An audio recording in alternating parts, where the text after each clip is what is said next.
ಅಷ್ಟೇ ಅಲ್ಲ, ಇದರಲ್ಲಿ ಹೊಸ ಮುಖ, ಹೊಸ ಹೀರೋಯಿನ್, ನಮ್ಮ ಮಾಲಾಶ್ರೀ ಅವರ ಮಗಳು ಆರಾಧನಾ ಅವರನ್ನು ಪರಿಚಯ ಮಾಡ್ತಿದ್ದಾರೆ. ನಮ್ಮ ಹುಡುಗಿ, ಅವಳಿಗೂ ನಿಮ್ಮ ಆಶೀರ್ವಾದ ಇರುತ್ತೆ ಅಂತ ನಾನು ಅಂದ್ಕೊಂಡಿದ್ದೀನಿ, ಹಾರೈಸ್ತೀನಿ ಅವಳಿಗೆ.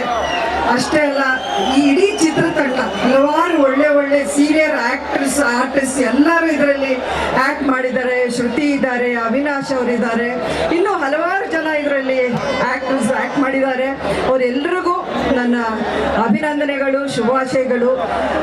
ಎಸ್ಪೆಷಲಿ ಚಿತ್ರ ನಿರ್ಮಾಪಕರಿಗೆ, ನಿರ್ದೇಶಕರಿಗೆ, ಇಡೀ ಚಿತ್ರತಂಡ, ಟೆಕ್ನಿಷಿಯನ್ಸ್ ಇರ್ಬೋದು, ಪ್ರತಿಯೊಬ್ಬರಿಗೂ ನನ್ನ ಶುಭ ಹಾರೈಕೆಗಳನ್ನು ತಿಳಿಸಿ ನನ್ನ ಮಾತನ್ನು ಮುಗಿಸ್ತೀನಿ.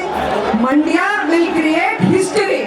ಈ ಸಿನಿಮಾದಲ್ಲಿ ಕಾಟೇರ ಸಿನಿಮಾ 29ಕ್ಕೆ ನಾವೆಲ್ಲರೂ ನೋಡೋಣ, ಎಲ್ಲರೂ ಖುಷಿ ಪಡೋಣ, ದೊಡ್ಡ ಸಕ್ಸಸ್ ಆಗಿ ಈ ಪಿಕ್ಚರ್ನ ನಾವೆಲ್ಲರೂ ಸೇರಿ ಮಾಡೋಣ.